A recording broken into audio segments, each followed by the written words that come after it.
They're facts. And that's why you come to me. I give you the statistics without spin. Out of 116 million working age Nigerians, 35.5 million are employed full-time. That's 30%. I give you the context. I give you the history. I fight fake news with facts. Kayode. No, Kayode, I will let you talk. Kayode, I will let you talk if you let me talk. Kayode. That's why more and more Lagosians are tuning in. 500,000 Lagosians. 720,000. 970,000. Over 1 million Lagosians, they know that if you give me your afternoon, I will give you hard facts. Northern Sandra all to going beyond the headlines and focus on the facts. I am Sandra Ezekwesili, and these are your hard facts. Hello, Lagos. Good afternoon. I'm Sandra Ezekwesili, and these are your hard facts. First hard fact of the day: 631 new COVID confirmations yesterday. Yesterday's Lagos number was 172. That's 100 more cases than Rivers, which had 72. But Rivers was not the state with the second highest number. Oyo had 93. So please take your precautions, limit your movement outside, and if you must go out, wear a mask, give gap, wash your hands, sanitize your hands. Simple precautions to keep yourself and the people you care about safe. Second hard fact of the day: phase 2 of the COVID vaccination drive is now on. We've shown you a list of all the health centers here in Lagos where you can get your jab. So please do your best to protect yourself. And congratulations to everyone who's gotten their first jab. When you get your first jab, some people have a fever, some people have a headache, some people feel like their joints are broken, like you know how you feel when you're about to have malaria. But it passes within 24 hours, 48 hours max, and you're back to normal. You're good as new. And by the time you take your second dose, for a lot of people, nothing at all. You don't have any symptoms whatsoever. But do your best to protect yourself, all right? Third hard fact of the day: voter registration is still ongoing. Go to cvr.inecnigeria.org to get registered today. That's CVR as in Charlie Victor River, ORG as in Orange River Gulf. Fourth hard fact of the day: Abba is back. I know, after 40 years. Yes, Abba, the Swedish pop group that gave us Mamma Mia, Here We Go Again, and Dancing Queen, the ones, and then The Winner Takes It All. Yes, them. They announced yesterday that they are dropping their first album since 1982. It's going to be out in November. It's huge. Abba have refused to reunite for decades. Back in 2000, they were offered $1 billion to do a reunion tour, and they rejected it. $1 billion. That's 250 million naira each. But they said, we don't want to work together again. They used to be married, right? The band was made up of 2 married couples. Then both couples got divorced, and then the band broke up. So for all those personal reasons, they turned down $1 billion. Of course, they could afford to, because, all 4 of them were worth at least $200 million each. And they've been making serious money from album sales and from the Mamma Mia stage musical and movies. By the way, Ireti Bakare Yusuf produced an amazing Mamma Mia production here in Lagos a couple of years ago. If he comes back, I need you to go and see it. It was at the Muson Center when it happened in 2019, before the world went to hell with the pandemic. But I saw it at Muson Center and I was blown away. But of course, that's not surprising. Come on, Ireti is a cultural icon. That's why you need to listen to her 2 shows here on Nigeria Info. Down for Conversations, it just ended before Hard Facts. I hope you listened. And then she has Listed Lagosian every Thursday, immediately after Hard Facts. I'm still thinking about that $1 billion, my guy, because if they shared that money to every Hard Facts listener, each of you would get 500,000 naira. That's because there's 1 million of you. Now, Hard Facts is not as big as Abba, at least not yet. But we must be doing something right? Because 1 million Lagosians cannot be wrong. Thank you for listening to Hard Facts. I have a great show for you, starting with the big three, Global Edition. Let's talk about the Russian government trying to get Google and Apple to ban an app that helps voters agree on opposition candidates. Then let's talk about the Venezuelan opposition ending its election boycott. And then let's talk about China ending exams for 6-year-olds. At 4 o'clock, Agogo will be here with Public Square. And then at 6 p.m., after the news at 6, Music and Moments with Ifan and Sam will take the air. You know the drill. News updates on the hour every hour. And then, of course, we're going to give you a chance to win money on just a minute. But for right now, let's get into today's Big Three Global Edition. The Big Three Global Edition on Hard Facts.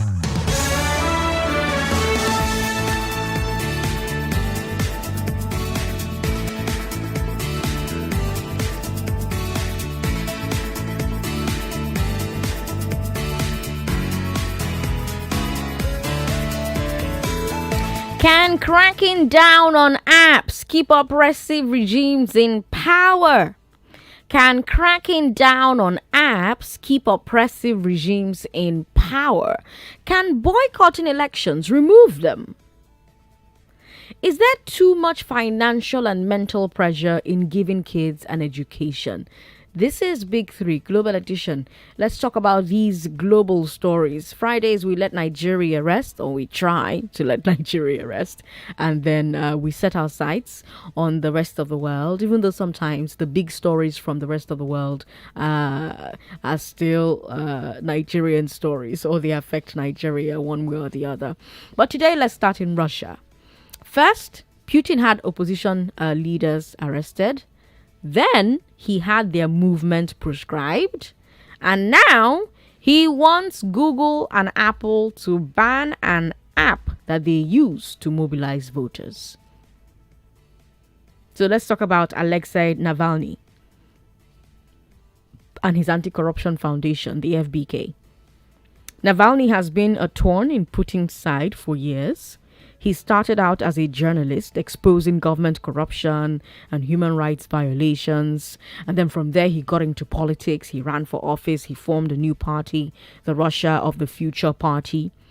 At the same time, he created the FBK, which continued to investigate and publish corruption reports. The government tried him on corruption charges and found him guilty. But the European Court for Human Rights says that judgment was wrong, that judgment was political. Then he got poisoned. Navalny, that is. He got poisoned. He fell very ill. I'm sure you may have seen the news at the time. His supporters at home and abroad blamed the Russian intelligence services for it. But he recovered and returned to Russia. And then he was arrested for violating his parole by not showing up to the parole office while he was hospitalized. So he's now going to be in prison for at least 2 years. What about his FBK? The Russian government had them proscribed as a terrorist organization. It is now illegal to be a member or to share any of the documents or media that they publish. Which brings us to the app. It's called Smart Voting. It's based on Navalny's belief that the only way to defeat Putin's United Russia Party is for all the opposition voters to work together. So let's take a National Assembly election, for instance. Say that as a voter, you support opposition party A. But in your home local government area, party A is very weak. Party A has no chance of winning. But there's also opposition party B, whose candidate is giving the ruling party candidate a very strong fight. Would you prefer to vote for your party A, meaning that the ruling party wins, or should you vote for party B since it's better that an opposition candidate wins, even if it's not your party? Navalny goes for option 2. So he built this peer-to-peer platform where opposition voters can see the opposition party and see which ones are the strongest in the different areas and vote tactically. So even if the opposition parties themselves don't form an alliance, the voters can easily do it on their behalf. And it seems to be working. In various local elections, United Russia has been losing seats, and the government blames the app. So they've asked Google and Apple to remove it from their app stores.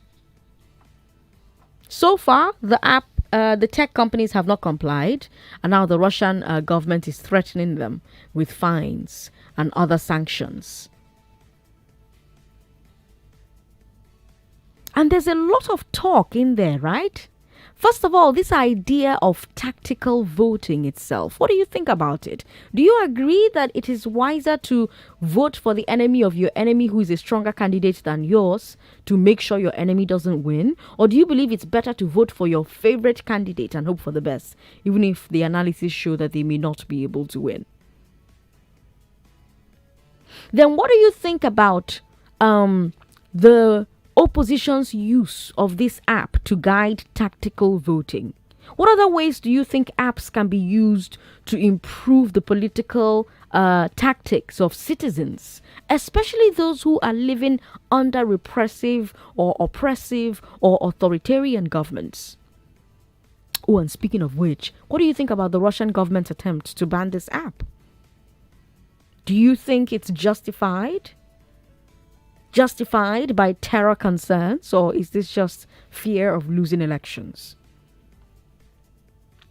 And finally, what do you think about the treatment of Navalny and FBK? The arrests, the prescriptions.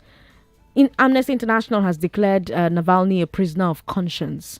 That's someone who is imprisoned not for a crime, but for their beliefs or their politics or their ethnic or religious identity. Do you think that applies to Navalny?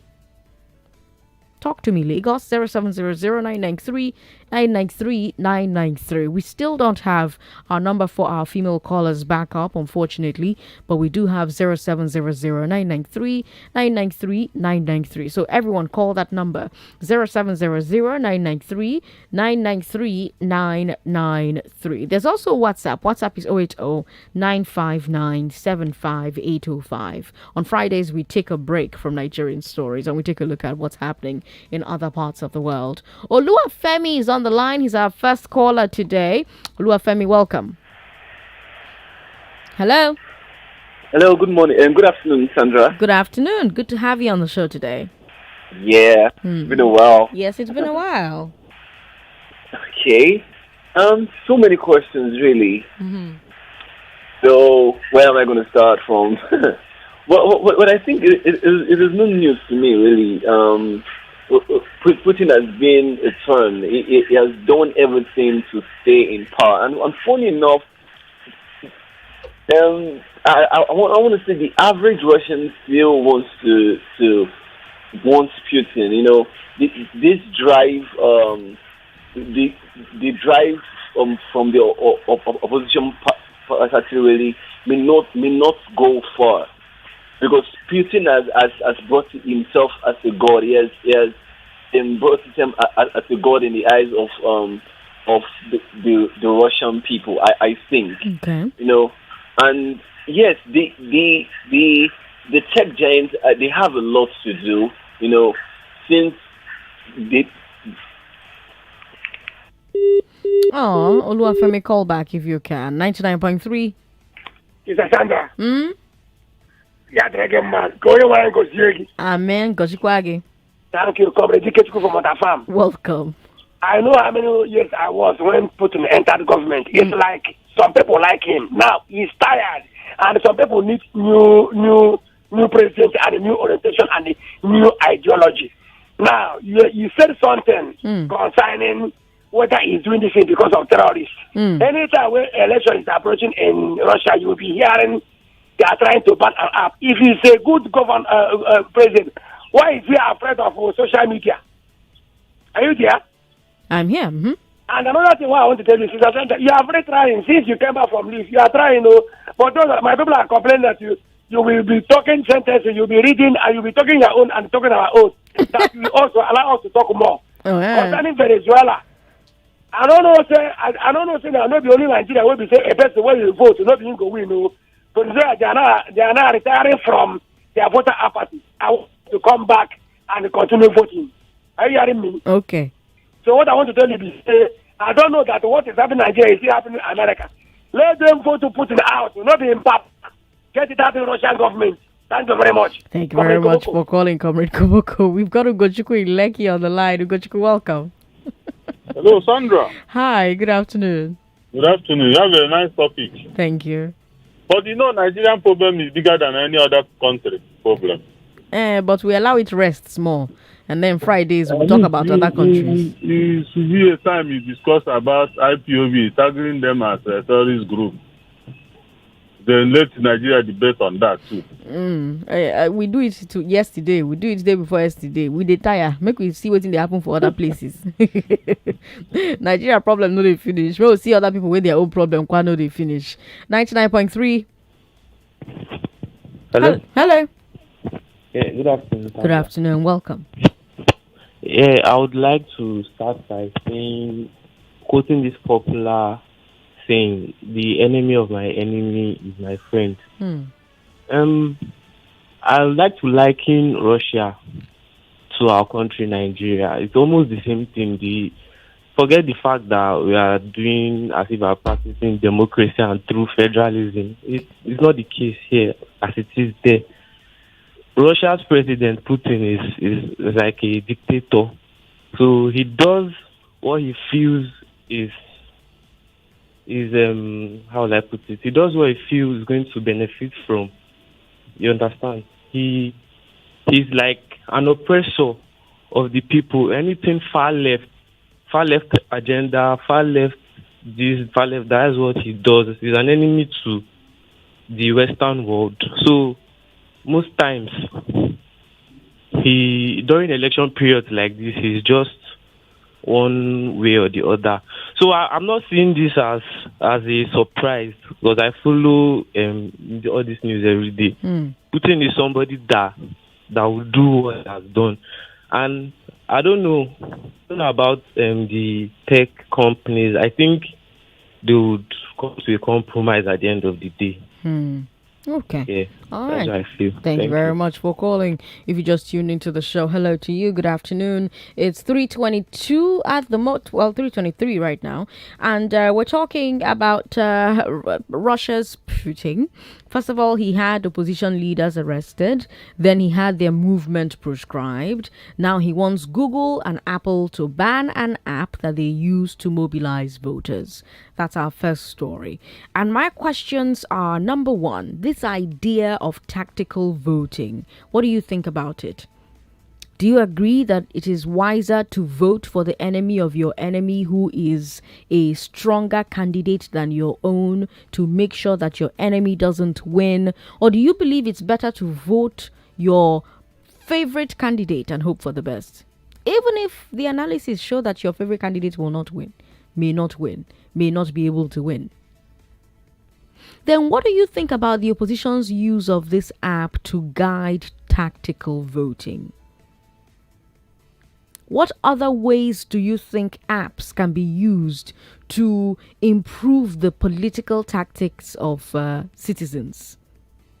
Especially if they are living under oppressive governments, under authoritarian governments, under repressive governments.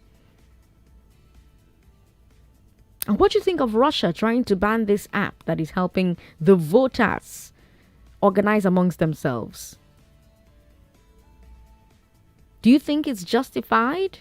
Because he says, there's terror concerns. So do you think that's justifiable? Or do you think this is just a fear of losing elections? Especially when you remember that in the last municipal elections, Putin's party scored its lowest results in over 15 years. And if you were listening when I started, then you heard me tell you about the treatment of Alexei Navalny and his anti-corruption foundation, FBK. That man has been a thorn in Putin's side for years. He was a journalist exposing government corruption and human rights violations. Then he went into politics, ran for office, formed a new party, at the same time created FBK. FBK was investigating government corruption and publishing it. And then, government tried him on corruption charges, found him guilty. Human Rights Commission says, nah, this is wrong, this is political. And then he was poisoned, and then he became very, very ill, right? Then he recovered, he went back to Russia, he was arrested for violating his parole because he didn't show up to the parole office when he was in the hospital. So now he's going to be in prison for at least 2 years. And then his foundation was proscribed. Proscribed as a terrorist organization. It's now illegal to be a member or to share any of the documents or media that they publish. What do you think about that? What do you think about the arrests, the proscriptions, the rest of it? 0700-993-993-993. We've got WhatsApp. WhatsApp is 080-959-75805. We're going to take a break. When we come back, I will take you from Russia to Venezuela, where government is stopping the opposition from contesting elections.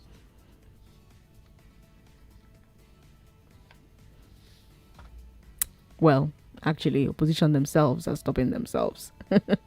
At first, the opposition stopped themselves. Now they believe, okay, stopping ourselves is not wise, so let's go and conduct this thing. That's what's happening in Venezuela. But we'll take a break. When we come back, I'll tell you about that story. Don't forget, we're on WhatsApp as well. You are listening to your number one station for talk. 99.3 Nigeria Info. 99.3 Nigeria Info. Let's talk.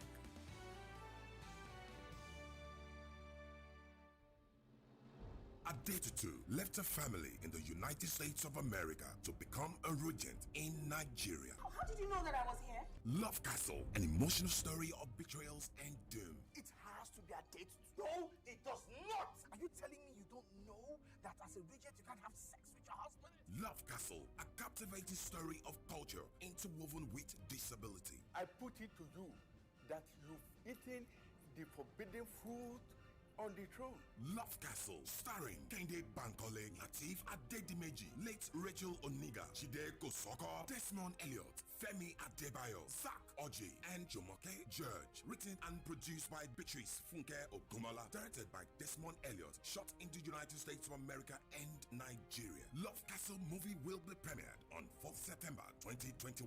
Strictly by invitation, and it's COVID-19 compliant. Love Castle in the cinema from September 10th. A must-see movie. You are listening to your number one station for talk. Your number one station for talk. 99.3 Nigeria Info. Let's talk.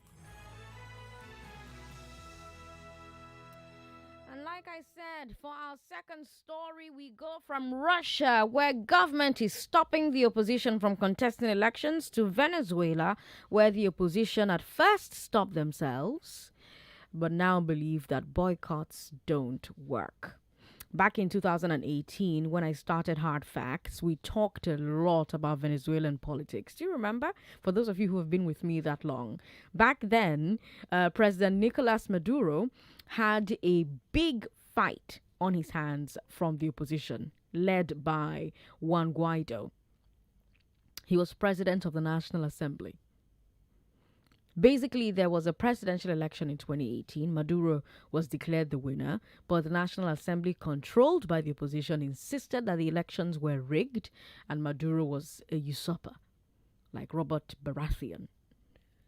So they declared Guaido acting president until new elections could be held. Maduro refused, and the Supreme Court backed him. And the world took sides. Do you remember? Russia, China, Cuba, Turkey, Syria, and a few others supported Maduro, while the USA, the EU, and most South American countries supported Guaido.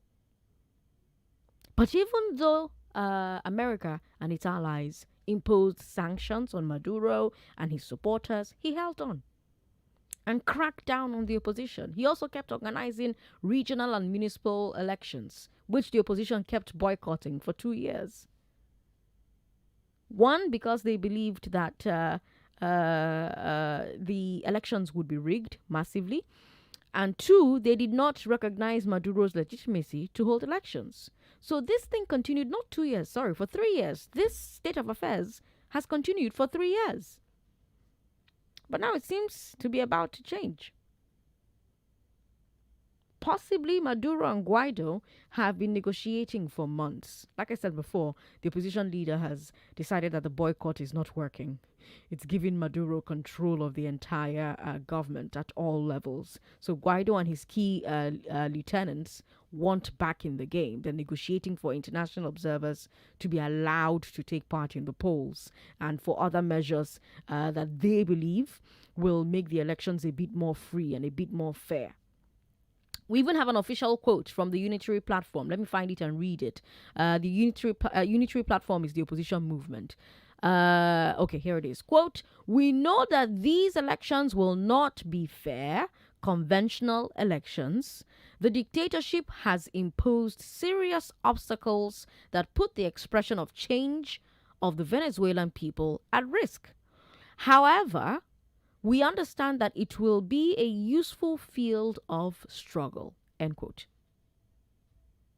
So basically, they are ready to compete in a rigged election because they believe it gives them a chance to show themselves, to connect with the voters, to come back stronger for the next presidential election in 2024. But if Maduro has all the power, why is he negotiating?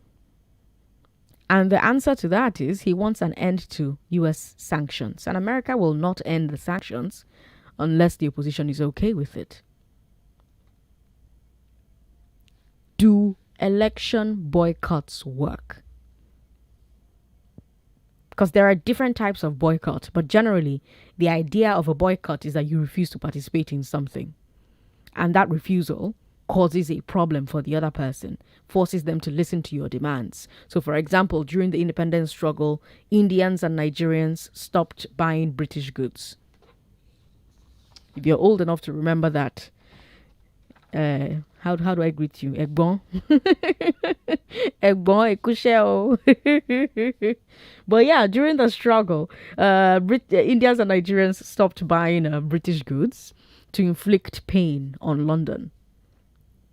That's why we call Mazin Bonu Ojike the boycott king. He was a deputy national chairman of the NCNC. He was deputy mayor of Lagos, and he was a minister in the eastern region under Zik. But in the culture, he's most famous for his slogan, "Boycott all boycottables." I'm sure you've heard that before. That's where it comes from. So economic boycotts work. Sometimes they work. But do election boycotts work? If I refuse to buy your goods, you lose money and it pains you. But if I refuse to take part in an election, if I refuse to give you a solid fight at the polls, does that pain you? As it dey pain them, it go dey sweet us. As it dey sweet us, it go dey pain. I don't know why I'm singing a lot today, but just go with it. Seriously, does it? If I refuse to take part in an election, if I refuse to give you a solid fight at the polls, does that pain you? Doesn't it make it simpler and cheaper for you to claim victory?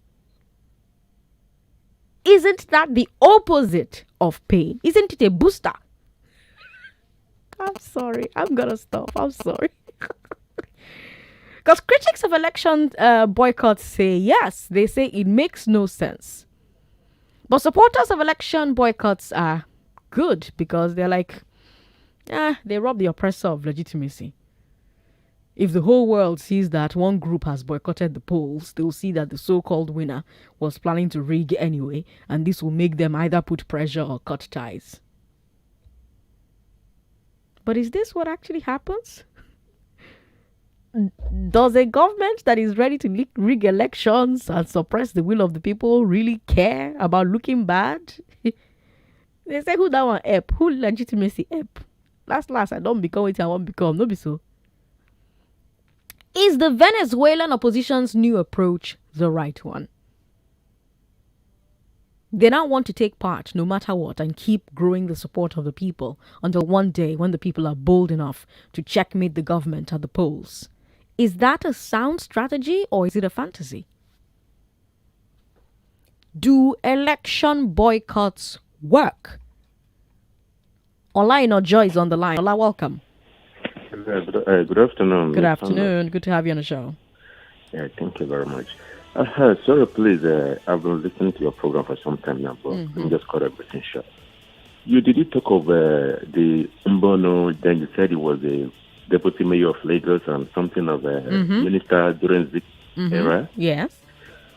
Then that story is just awesome. I'm a Yoruba guy from the West. Okay. But don't you see that these elders are the enemies of the youth of this country? Okay. Because coupled to what you were talking about, the Russian issue and the rest of it, the opposition, and look at what happened during the PDP last meeting. They zoned the presidency to the north, and the Eastern said they want it's their turn. Then did you think that the APC is going to give them the chance? See, these things is just, I don't understand. Okay. You see, the thing it's unfortunate, but the youth should know that the elders are their enemies in this country. And this coming election, they should try. And since they did not even allow the electronic vote, I don't think it's going to be possible for the youth to make the changes, no matter how, because they will still continue to rig the elections. Because why are they afraid of the electronic voting and the rest of it? Like, I don't understand. But you see, in Venezuela, the opposition knows that the incumbents will rig the election, but they're still saying we're going to come out and we're going to participate, right? Because they tried for 3 years to not participate, and they're seeing that now then they lose last. So do you think that there's a lesson? Do you think there's a lesson there for Nigerians? Maybe. Yeah, we can start from somewhere. If the opposition we're having now, I think it's kind of, I don't want to use a dirty language, because if we have a strong opposition, we can start from boycotting. Because if we can boycott, even that money they go to China, to Asia, to Europe to borrow, I think there will be some sanctioning. Because the United Nations or the European Union would tell them, go and attend to your people first. You see, it's a process. But like I said, if you do economic boycott, then somebody is losing money if you're not buying something from them. But if you do election boycott, is it really paining anybody but the person that will win the election, that will lose the election? What I mean is, if you want to be president and I want to be president, but I'm already president and you believe that I will rig it to stay in office, and because of that you say, oh, I'm boycotting election, I'm not going to vote at all. Do you think it hurts me that you're boycotting the elections, or does it help me that you're boycotting the elections? Sandra, I understand where you're coming from. That is why I'm talking of process. You see, if we have a stronger position and we boycott the election, there will be no international aid for them. It will remain them and their crude oil. And from there, we start something. If they cannot get loan or aid from international community, then they will now come down and see that, okay, since they cannot manage the oil, we all know since 1960, what happened. So it's a process. So all we need now is just a strong opposition. Oh, sorry, I thought he was done there. Ola, thank you very much for calling us. But I mean, what Ola is saying reminds me of what we talked about on our first story. Because remember, I said that the Russian opposition parties, or the supporters of the opposition parties, came up with this app that allows them to work together. So there was no need for one strong opposition, right? So if this opposition is weak here, the other opposition is strong there. The voters will then use the app to organize themselves, right? And make sure that opposition last now still win election for this local government, or for this state, or for this National Assembly seat, or for, you understand? So is it really about a strong opposition, or is it really about organization of the voters themselves, of the citizens themselves? We're talking about Russia and Venezuela now. That's who we're talking about. Benjamin in Ikeja, good to have you on the show. Yeah, good afternoon, Sandra. Good afternoon, welcome. Yeah, you're welcome. Thank you. What actually currently happening in Russia, Vladimir Putin, the system he has adopted now, it's to me, if you ask me, is a system that also refers to what Nigeria is equally passing through. which is manipulations in having their ways in an election, and not them that are in power that actually face this, but the population will face it, and the other way around, the things that the citizens actually desires in their country, they will not be having it. It will be based on personal aggrandizement, and which is just too bad for the system. And that is, if you look at Venezuela, Russian as a system on its own, look religiously, I think the Muslims are the highest there. And if you look at equally Venezuela also, the system also they are adopting also, the highest populations there in their countries are Muslims. So, and if you couple all this, and the majority of them coming to power are the old men, people at the age of 60, 70 coming to power, and they are not doing anything to the citizens. And in this essence, if you come back to Nigeria, was the same system that our country are adopting, using boycott election, using their own interests in the system. And at the same time, at the end of all, we still have the same people in the system, because the system is something that you plant and start germinating, and when it germinates, it produces fruits, and that same fruit will keep generating. So that's the major issue we're having in our own country as it is now. And the way out, it's when maybe we need a strong international opposition that will help us fight, because the internal opposition cannot do this. They kept suppressing the system, and this is what is happening, and this is what is affecting Russia and Venezuela today. Okay. And the same reference to Nigeria. Okay. So all we are asking is if we can have international support on these countries in helping us to fight all these cankerworms. I think it will help us. Thank you very much, Benjamin, for calling. International. I don't know about that. We've got Prince Leo Ozemena, who says, President Putin presents himself in many dimensions, but he's driving his oppressiveness to a consuming point, and therefore I'll advocate for all the opposition parties to team up together and vote him out of power. Putin's likes should know that no man is an island. Leo Zemena, thank you very much for... Oh, Leo Zomma. Oh, thank you. Oh, thank you, Leo Zomma, for your message. Prince also says, genuine election boycott will only work on a society that has good conscience. Again, if I want to win something and you say you're not participating and I immediately win that thing, I'm sorry. Who cares about your conscience? We've got Abdul Rafiu Alaba Lakbe, who says government in power can clamp down on any app which chooses to cause trouble for that government illegally or disturb the peace of the country. Such government may be ruling. Sandra, sorry, what brings about this particular topic? Is it still about Twitter? Did they ban Twitter in Russia? I'm confused. About Venezuela opposition boycotting. Sandra, don't forget it happens here too in Nigeria. Remember, PDP will boycott election state which APC is ruling, or the other way around, especially during local government elections. Alaba Alakpe from Sabo with that message there. Thank you very much for your message. Let's take a look at another comment here. Charles Inyaba says, Sandra, that app is a brilliant idea. It can work in Nigeria, but Isa Pantamigo ban before it even land. The social media giants go still budge in Russia. Charles, thank you very much for your message. Putin is the right man for Russians, Amechi says. President Putin objectively driving mass technology development and massive infrastructure development. If Nigeria as a country has somebody like Putin in the seat of power or leadership, I tell you for free, the issues of electricity and insecurity and other related matters should have been things of the past. Well, I mean, we did have military era for a long time, and, at that time, infrastructure still did not get better. We think of men like Putin and we're like, oh, we have somebody like that. We did. The difference was our own war military uniforms. But there's no difference between our military, the military rulers we had and Putin.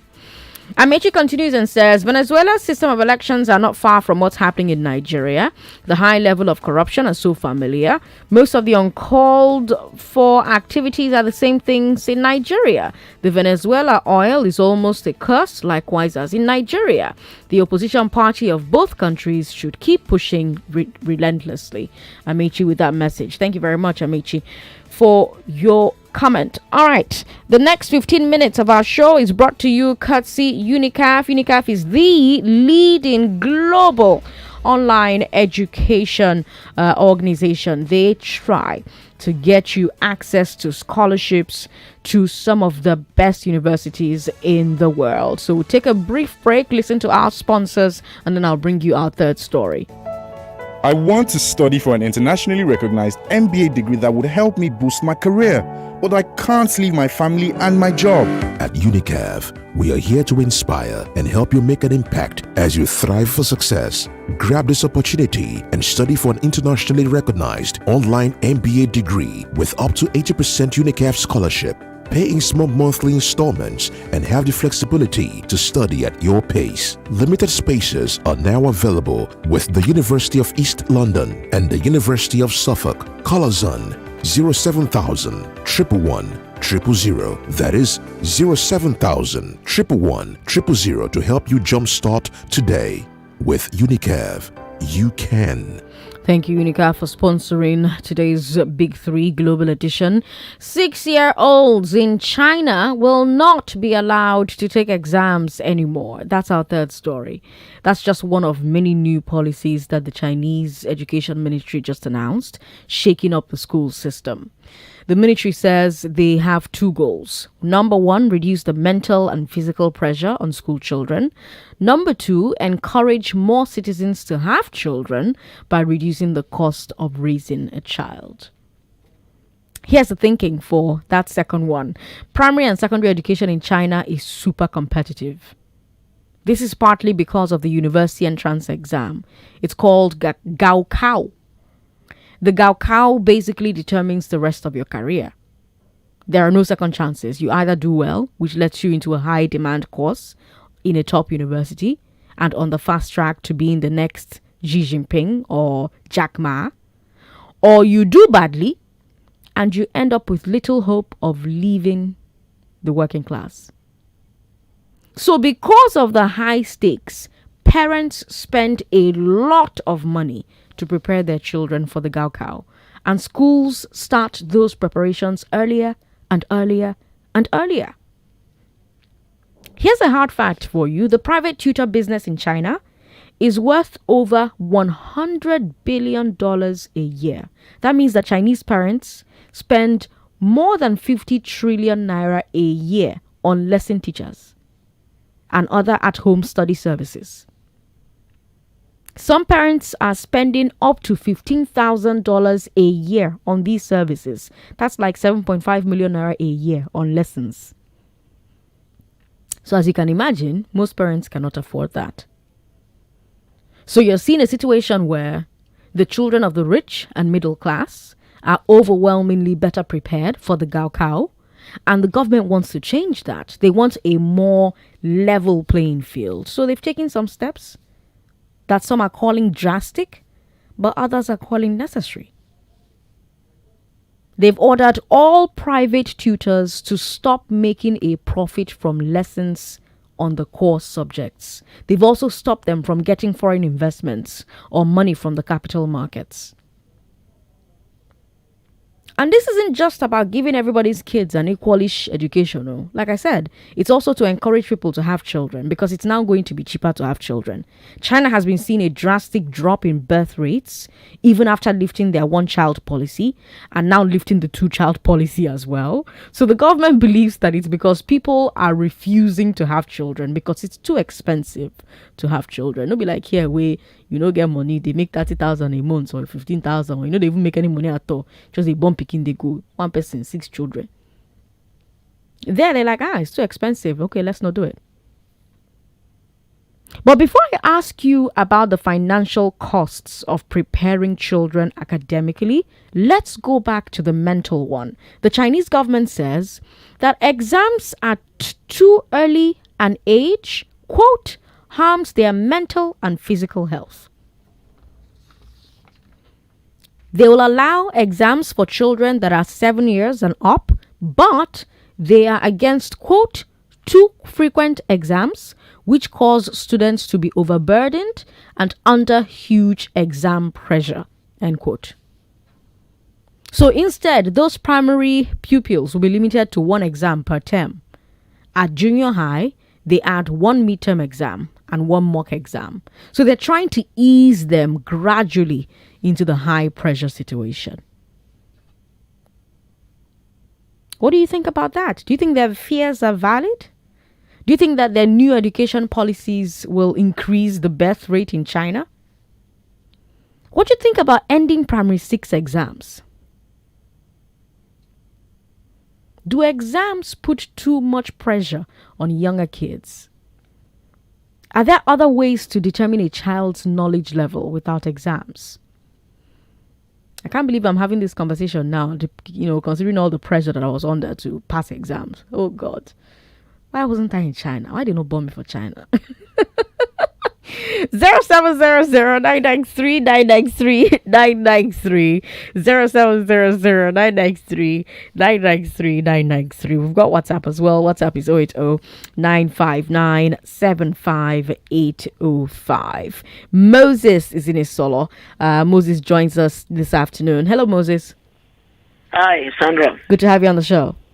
Yeah, good afternoon to you. Good afternoon to you as well. Yeah, with respect to the first two stories, Russia and Venezuela. Look, the earlier the West realized that their influence on the world is waning, and no thanks to some of the practices they've indulged themselves in, the better.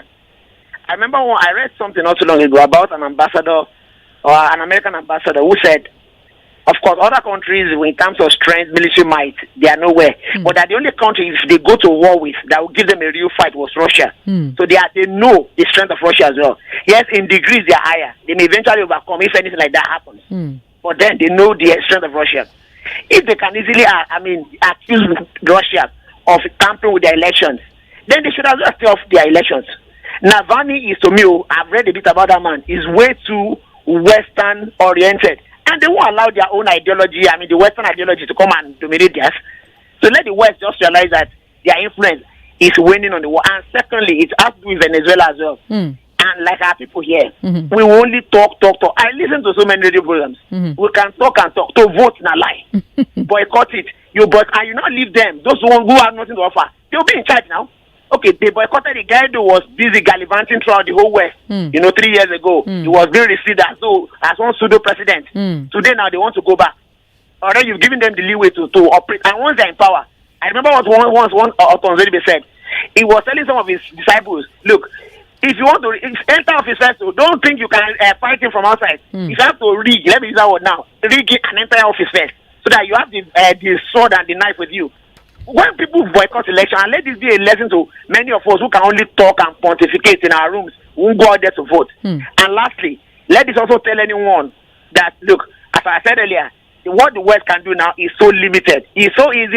Any small thing, they have discussed Nigeria's issue in the British Parliament, in the American Congress.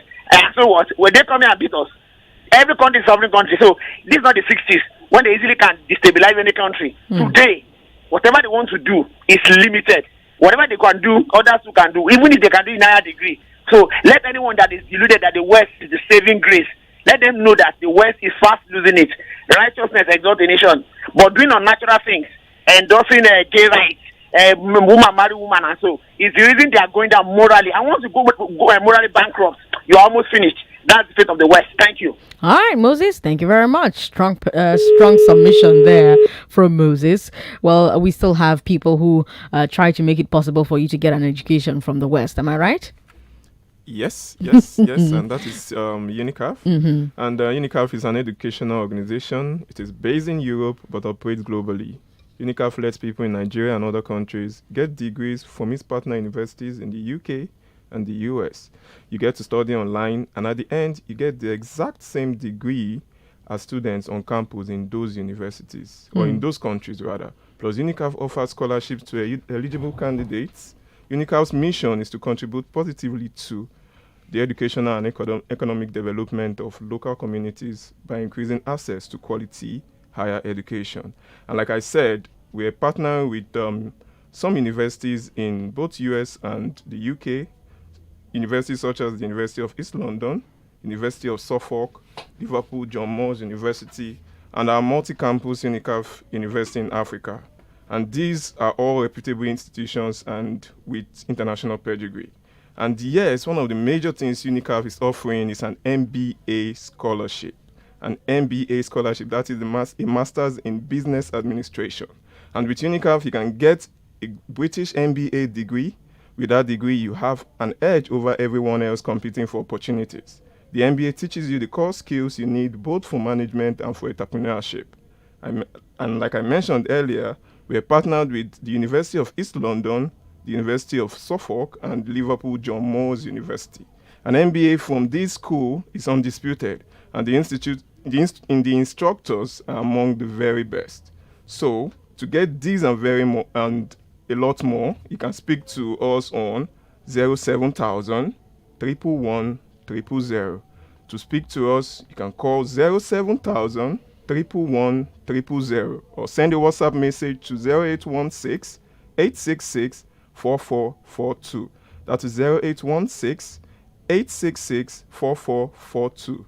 And you speak to a student advisor that will help you make an educated decision. Thank you very much. And thank you to Unicaf for bringing hard facts your way Wednesdays and Fridays. Can cracking down on apps keep oppressive regimes in power? Can boycotting elections remove them? Is there too much financial and mental pressure in giving kids an education? Ephraim Shaibu says, I love a country that always comes up with good plans for her citizens. I say for her citizens, because in Nigeria, instead of planning, they are sleeping in the Senate and House of Representatives. The fear on 6-year-old children is good. Okay. Jatao George says, while products boycotts work, elections boycott also works, all things being equal. Particularly if the support for the opposition is huge, then any boycott is significant. But what we have today is different, but clamped down suppression and subjugation of opponents.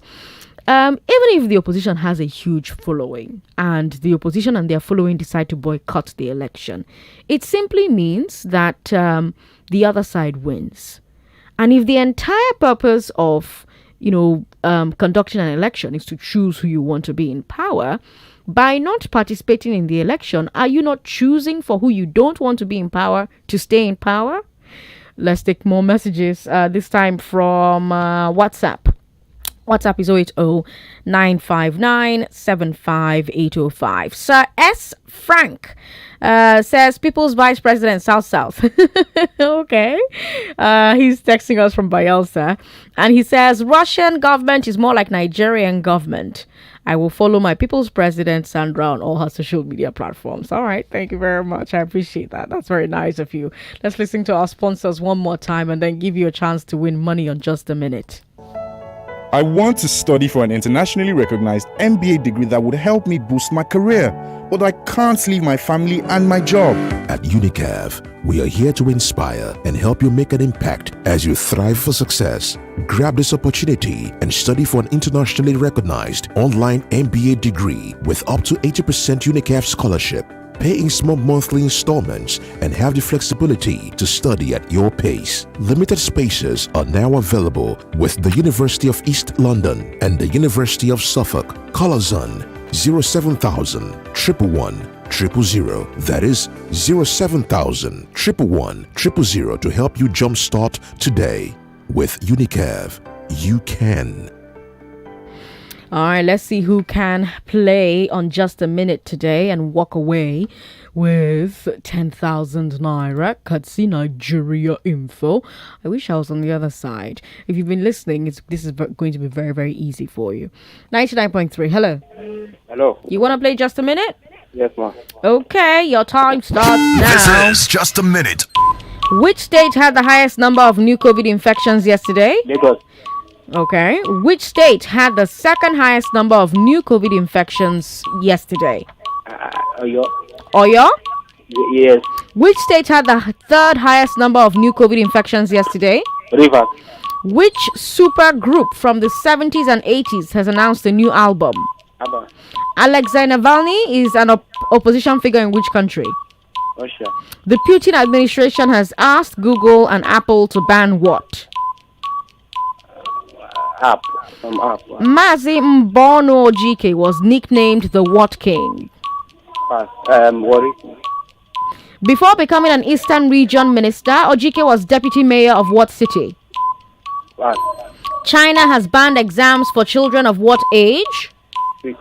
Other primary school pupils will only take how many exams per term? Pass. Congratulations, you're a winner for today. Stay on the line so that you can get your money. Okay, all right, let's bring you business news very quickly. And now the business news.